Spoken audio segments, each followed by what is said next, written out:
Muito bem, pessoal, nós estamos aí agora em mais um momento de aulas, momentos aí quase no finalzinho, né, do nosso percurso aí de estudos aqui em geografia, né, nós já estamos aqui, né, com um sentimento de saudade, de despedida, né, essa primeira série aí foi muito emocionante, nós vimos muitas coisas, não é mesmo? Bom, para quem ainda não sabe, né, eu sou o professor Jefferson, estou por aqui com vocês nesse momento, que é agora a nossa aula de número 26. Olha só, olha quanta coisa, hein? Agora na aula 26, o objeto de conhecimento é esse aí. Processo de formação, constituição e transformação de diferentes sociedades humanas e suas formas de organização política. Estado, poder, democracia, autoritarismo, patrimonialismo, populismo, etc. Em âmbito local, regional, nacional e global, bem como o papel desempenhado pelos sujeitos e coletividades mediante os valores morais, éticos, estéticos, culturais e políticos. No detalhamento, nós temos aí a administração das cidades e a importância do Estatuto das Cidades. A gente vai falar nessa aula, pessoal, sobre uma coisa muito importante, que é como que o poder público organiza uma cidade para ela ser do jeito que a gente conhece mais ou menos. A gente pode até não saber, mas tem muita gente que trabalha com isso, que organiza, que planeja para as coisas aparecerem nas cidades do jeito, mais ou menos do jeito que a gente está vendo agora, né? Tem muita noção de planejamento, isso que a gente vai tentar analisar nesta aula. Vamos lá.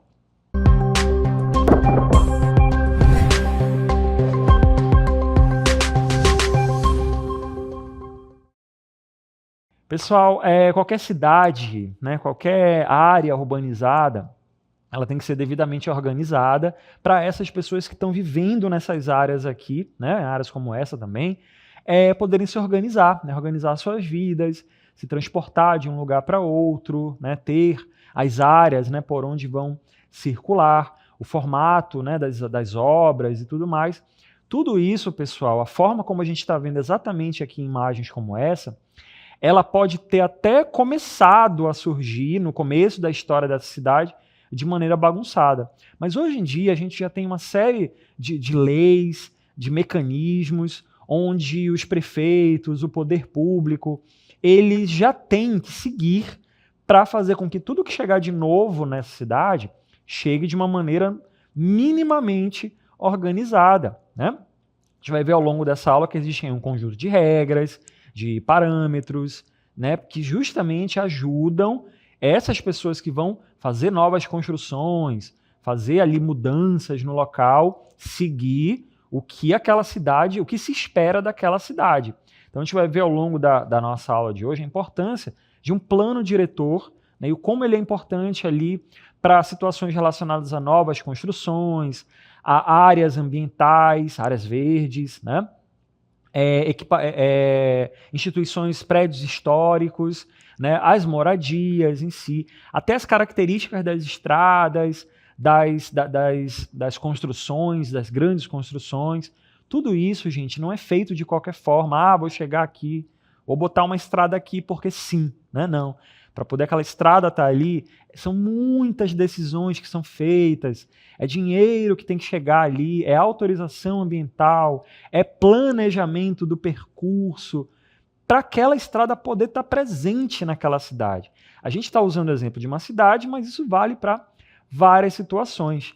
Pessoal, a principal coisa que rege essa organização das cidades aí, né, que todo prefeito tem que seguir, tem que se basear, tem que organizar, é uma coisa importante chamada Estatuto da Cidade, né? O que é o Estatuto da Cidade, né? A gente tem ali aquelas informações importantes, né, que a gente vai ver. Vamos ver essa primeira tela aí, né? O Estatuto da Cidade que a gente ia ver aquela informação aí, né? A gente tem essa busca de tentar democratizar mesmo a organização das cidades brasileiras, né?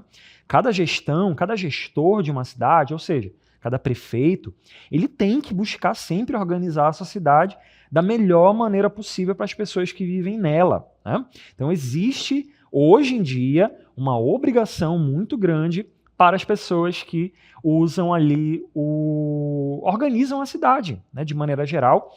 E o Estatuto da Cidade, pessoal, ele surge no formato de lei federal. É uma lei que traz aí alguns parâmetros do que se espera no Brasil de uma área urbanizada. Então a gente teve todo um processo de construção já há muito tempo, né? Desde quando o Brasil começa a ser uma área bastante urbanizada, a gente já sabe que o Brasil se urbanizou bastante ali, né? Década de 40, década de 50, quando começaram a surgir aí as fábricas e muita gente veio morar nas cidades, então a cidade cresceu muito.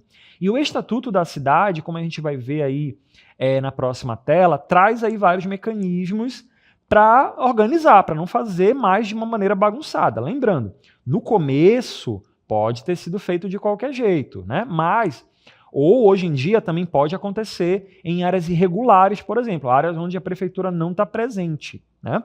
Mas, numa área planejada, organizada, controlada pelas prefeituras, né, isso precisa seguir essas diretrizes do Estatuto da Cidade. Né? Então, a gente teve uma série de discussões, muitas pessoas envolvidas, né, até chegar lá na Constituição Federal de 1988. A Constituição Federal, até hoje, é um texto muito importante. É ele que organiza a estrutura desse país aqui que a gente conhece, né? Como o Brasil, como é que são as regras com relação aos direitos das pessoas, aos deveres, aos que as pessoas têm que fazer, como estão organizados os governos no Brasil, né? E também como devem ser organizadas as cidades.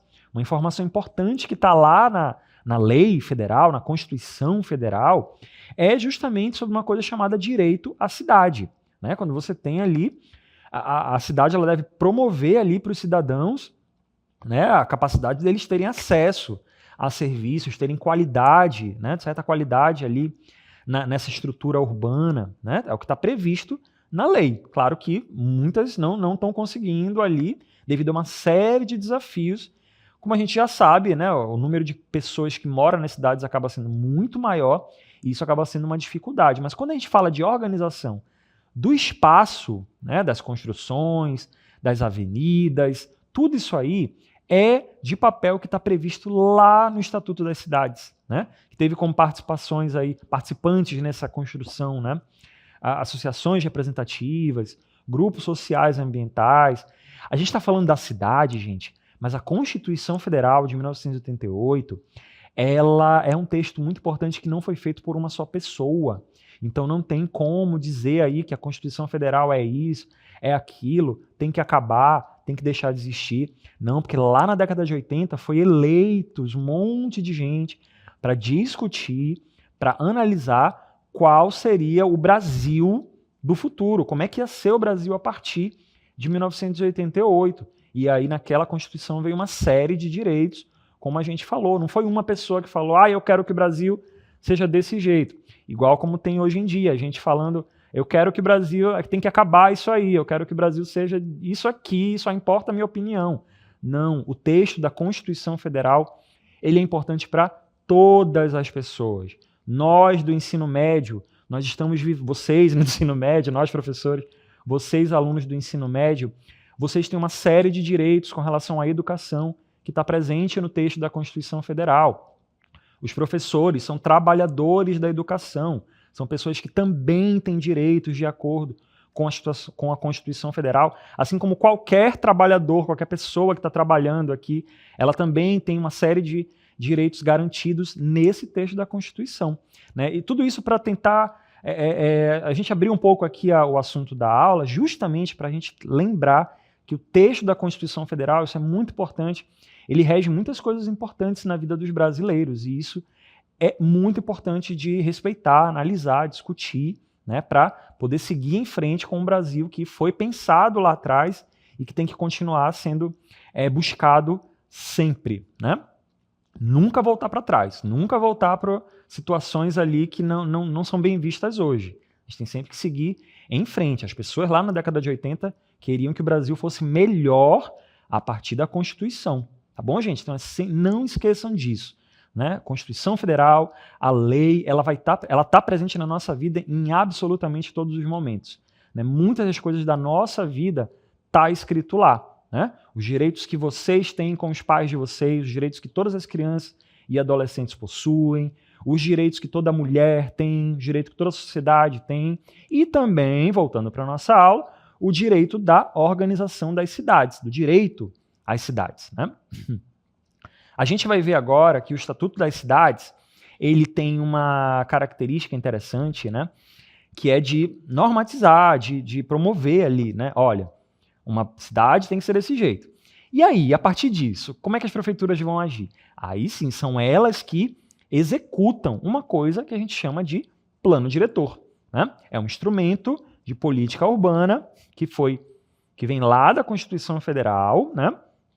E que promove o desenvolvimento e a expansão urbana. Então, a gente tem então um documento que as prefeituras têm que criar, né, as câmaras municipais, as prefeituras, para dizer, olha, como a gente vai ver na próxima tela, a Câmara Municipal diz, isso aqui organiza, cada cidade tem a sua característica específica, né, gente? E aí eles vão definir, não, isso aqui precisa para essa cidade. Então, a nossa cidade, ela tem que ter essa característica. Então, tem que ter essa situação aqui. Então, as leis elas vão sendo organizadas em cada cidade, né, com algumas exceções, elas têm que organizar o seu plano diretor para organizar como que aquela população ali vai ser atendida, de certa forma, né? Cada decisão que é feita numa cidade, ela atinge as pessoas que vivem naquela cidade, né? Vamos dar uma olhada, então, nessa outra informação que aparece aí na tela de vocês. Então, um plano diretor é um projeto de lei, né, um documento oficial que cada município produz e ele faz o quê? Ele estabelece, né, ele organiza o crescimento, o funcionamento, o planejamento de uma cidade. Ele orienta, né, como que aquela cidade vai seguir daqui para frente. Aquela cidade, pode ser que no plano diretor de uma cidade, ele tem 5 cidades vizinhas, mas naquele plano diretor está escrito ali, está definido pela Câmara Municipal, pela Prefeitura, de que aquela cidade ela vai priorizar a conexão com a cidade vizinha do oeste, né, da direção oeste. Ela vai organizar estradas, conexões, conjuntos habitacionais do lado daquela cidade, e não com as outras cidades aqui. Tudo depende das características daquela cidade. Então, como a gente vai ver na próxima tela, né, as prioridades, como a gente viu ainda agora, mas ele serve para orientar a política de desenvolvimento, né, da expansão urbana dessa cidade. Sabe por que o plano diretor ele é muito importante? Porque se não tivesse uma ordem, olha, a cidade ela vai crescer dessa forma, a cidade ela vai expandir nesse sentido, né, não pode fazer determinado tipo de construção nessa área aqui, está proibido, porque nessa cidade não pode ter esse tipo de problema, vai gerar algum problema ambiental, não sei, né? Então, tudo isso depende muito das características daquela cidade. Uma cidade que tem, por exemplo, muitos bairros perto de rio, por exemplo, de igarapés e tudo mais, cidade urbanizada, né? Cidade ali grande, né? Ela tem uma característica.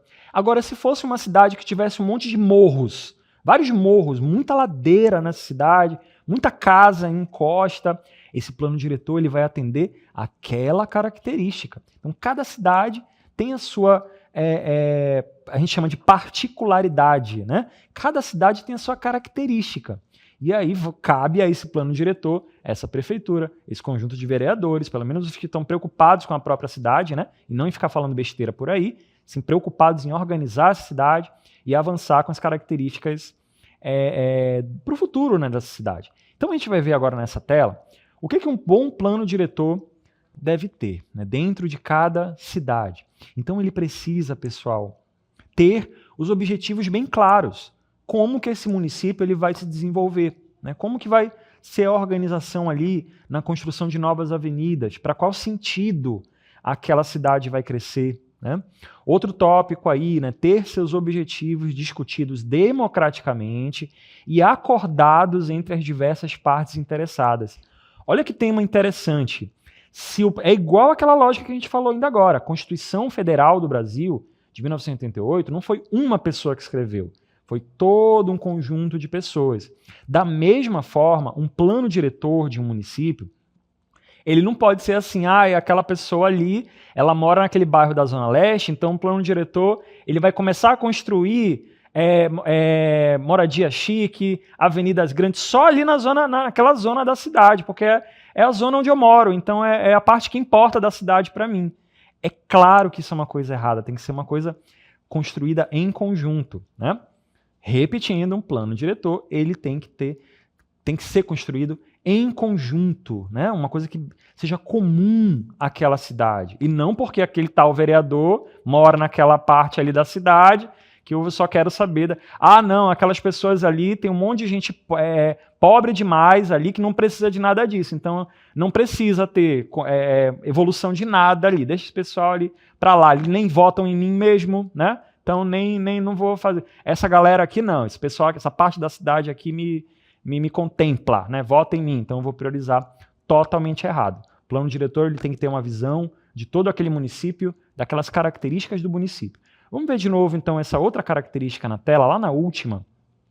Então, o plano diretor ele tem que considerar a diversidade das cidades, sabendo ser normal a existência de objetivos conflitantes.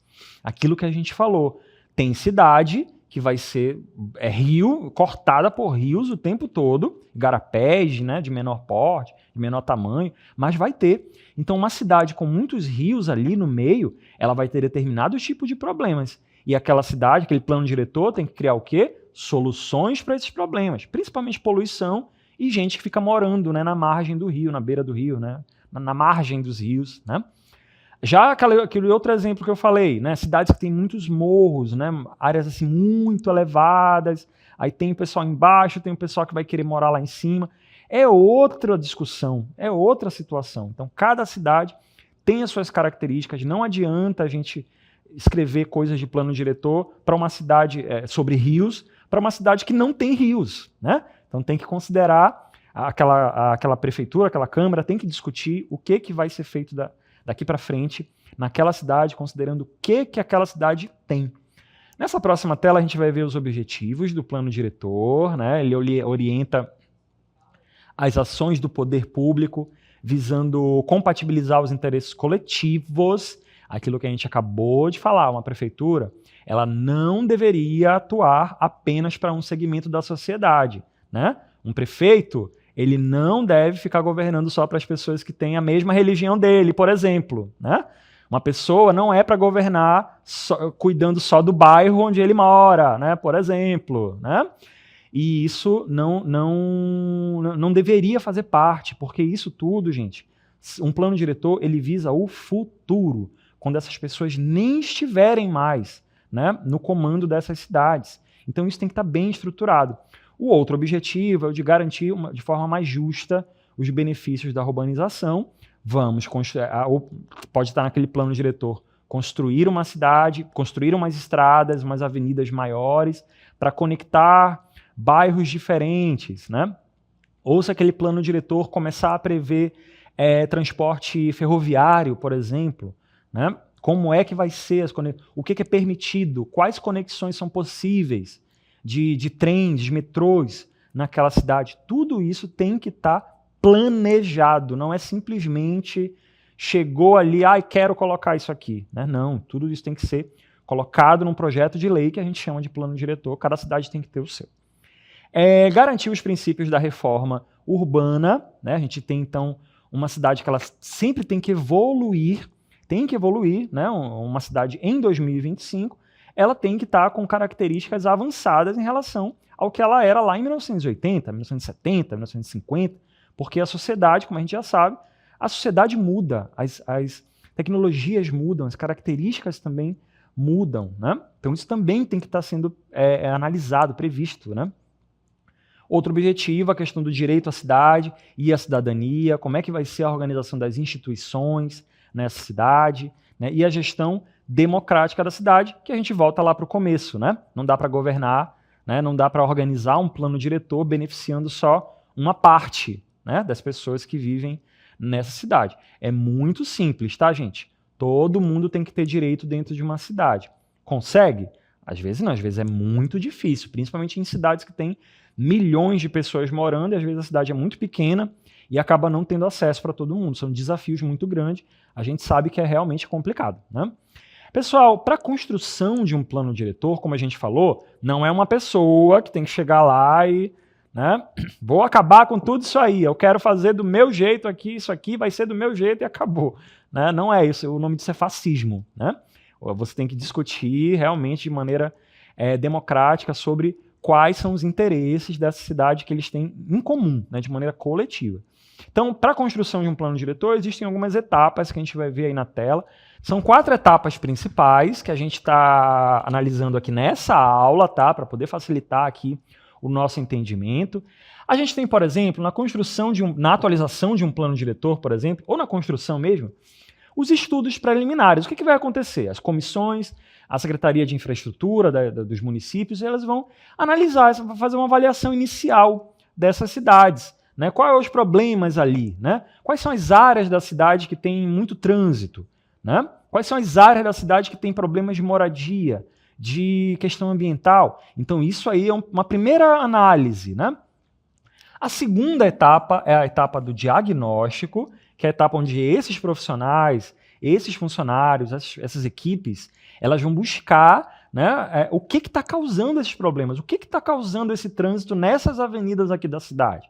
Ah, é porque tem muito sinal ali? Pode ser. Ah, é porque nesse horário transita um número de carros muito maior? Pode ser também. Ah, nesse horário, essa avenida tem muitas escolas, então tem muito fluxo de pessoas, de alunos. Então os carros ficam dando chance, né, dando passagem, isso dificulta. E pode ser qualquer coisa. Então a etapa de diagnóstico, eles vão elaborar, né, todos esses documentos aí para tentar entender o que está acontecendo aqui, o que foi visto aqui nas etapas preliminares. Em seguida, pessoal, aí sim a gente tem o plano de diretrizes de um plano diretor, é onde eles definem realmente, olha, está acontecendo aquele problema do trânsito, o trânsito acontece por causa disso, disso e disso, então a gente está sugerindo aqui que a gente tem a identificação do problema, mas a gente tem uma solução. É necessário a construção de uma avenida no sentido oposto. É necessária a expansão da avenida tal para solucionar problemas de trânsito. Então é nessa etapa que vai ter esse tipo de situação, né? onde você tem a questão do plano de diretrizes. E por último, aí sim, a gente tem a instrumentação, que é basicamente todas as informações que foram pegadas, coletadas, analisadas e tudo mais nas etapas anteriores. Aí a gente vem para a instrumentação, que é justamente a construção do documento, né? Eles vão analisar as informações encontradas, né, pelas equipes, pelas comissões, e aí vão organizar, estruturar, discutir sobre aquilo ali. Será mesmo que aumentar aquela avenida lá, aumentar a quantidade de faixas daquela avenida, vai mesmo resolver? Né? Será que não é melhor a gente trocar as escolas de lugar? Sei lá, gente, eu estou chutando aqui. É uma situação hipotética, né? Será que não é melhor trocar as escolas de lugar para diminuir o fluxo de pessoas e os carros poderem circular à vontade? Tudo isso tem que ser discutido, né, dentro de uma realidade de uma cidade, né? Tanto seja cidade grande quanto cidade pequena. Então, aquela última etapa lá, a implementação, é quando o documento, a proposta de lei, ela vai para a Câmara, ela é discutida, ela é votada e ela é aprovada, né? Então, tem todo esse processo, né? Aquilo que a gente falou, não pode ser uma pessoa chegando do nada e falar, quero que essa avenida acabe, porque tem muito trânsito, manda todos os carros ir para outra avenida e um beijo. Eu fui o vereador mais votado e é o que importa aqui, é o que eu quero. Não preciso dizer mais nada, né? Isso é injusto e, como eu falei ainda agora, o nome disso é fascismo. Bom, gente, vamos dar uma olhada na próxima tela, algumas funções do chamado plano diretor, né? Quando você tem, pessoal, esse documento pronto, a gente tem essa necessidade de garantir o atendimento das necessidades da cidade, é uma função do documento que a gente viu, né? Garantir uma melhor qualidade de vida na cidade, preservar e restaurar os sistemas ambientais, promover a regularização fundiária, também tem muitas atividades, né? É um trabalho muito grande ali de auxílio, né, para essa população também, né? E consolidar os princípios da reforma urbana, que a gente falou ali agora há pouco, sempre visando numa cidade cada vez mais moderna, né? E não ficar pensando, tentando reduzir essa cidade, tentar fazer aquela cidade ficar com um aspecto anterior, de situações anteriores, enfim. Sempre buscando, né, modernizar as características dessa cidade, preservando determinadas situações, né? A gente vai ver na próxima tela agora quando que uma cidade precisa ter um plano diretor. Quando uma cidade, pessoal, ela tem mais de 20 mil habitantes, essa é uma regra, mais de 20 mil habitantes, ela está apta a ter um plano diretor, né? Municípios que são integrantes de regiões metropolitanas, né, aglomerações urbanas, a gente tem aqui no estado do Amazonas, que é de onde essa aula está sendo transmitida, uma região metropolitana da capital, né? Região metropolitana de Manaus. E tem município que mesmo não tendo mais de 20 mil habitantes, ele tem que ter plano diretor porque faz parte da região metropolitana. São municípios próximos de Manaus, né? Que é a capital. E em todas as regiões metropolitanas do Brasil também é a mesma coisa. Integrantes de áreas de especial interesse turístico, às vezes é uma construção histórica que está no município do interior, então aquela prefeitura tem que ter uma preocupação específica com aquilo. Como que aquela cidade vai se organizar, por exemplo, para receber turista naquelas áreas. Então é necessário, mesmo aquela cidade não sendo tão grande, né? E inserido em áreas de influência de empreendimentos, atividades com significativo impacto ambiental, áreas próximas, né? Tem áreas com espécies animais e vegetais muito importantes, né? Gente, essa aula está sendo transmitida no Amazonas, como eu falei, e a gente vai dar uma olhadinha nas características do estado do Amazonas para fecharmos essa aula, tá bom, gente? Dos 62 municípios aqui do Amazonas, 36, né, apresentaram população acima de 20 mil habitantes, né? E a gente tem, dentre esses 26 municípios, os outros municípios, né, que têm menos de 20 mil habitantes, a gente tem esses exemplos aí do Careiro da Várzea, de Itapiranga, Manaquiri, que são da região metropolitana de Manaus, mas eles têm que fazer o plano diretor, né? Têm que fazer porque fazem parte dessa área próxima aqui da cidade de Manaus, né? E aí a gente tem dados atualizados, né? Os dados de 2022, como está aparecendo aí na tela. Em 2022, 41 municípios do Amazonas deveriam ter o plano diretor, tá bom, gente? Essa informação de 2022, a gente sabe que as cidades elas evoluem e essas informações podem mudar a cada momento. E aí nós temos esse mapa que mostra exatamente, olha aqui, ó, a área da região metropolitana de Manaus, mais ou menos, né, que é onde fica a capital do Amazonas, né, que é uma área onde vai ter a cidade de Manaus com mais de 1 milhão de habitantes, né, atualmente cerca de 2 milhões de pessoas vivem só nessa cidade. E a gente tem algumas áreas vizinhas também, né? Manacapuru, várias outras que estão ali, Itacoatiara, que tem uma quantidade muito grande de pessoas, mais de 100 mil pessoas vivendo. E a gente tem ao longo, né, do estado alguns outros países que também têm uma quantidade de pessoas relevante, Coari, Tefé, Manicoré, Humaitá, né? A legenda está aí para nos contar que toda essa turma aí, dessas cores do mapa, precisam ter essas características de plano diretor, como a gente falou. Tá bom, gente? Então, a gente fechar. Cada município tem que se organizar, cada governante tem que estar preocupado com isso, porque isso causa diretamente a melhoria na estrutura ali daquela cidade, né? E não ficar se preocupando em falar nada, não tem que falar nada, tem que organizar, planejar e executar, né? Com o dinheiro das pessoas.